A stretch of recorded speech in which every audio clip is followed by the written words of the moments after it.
Hi everyone, welcome back. In today's tutorial, I'll show you how to insert an image into a Microsoft Word document.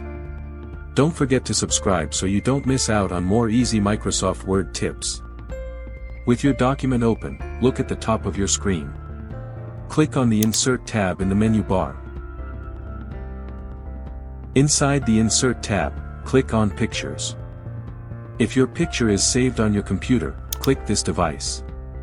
Browse to find your image, select it, and click Insert.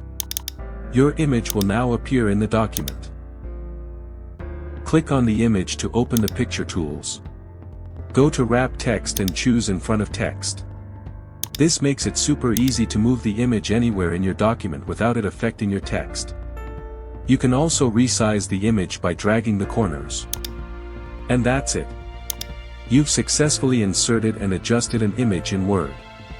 If this video helped you, give it a thumbs up, share it with friends, and don't forget to subscribe for more Microsoft Word tutorials.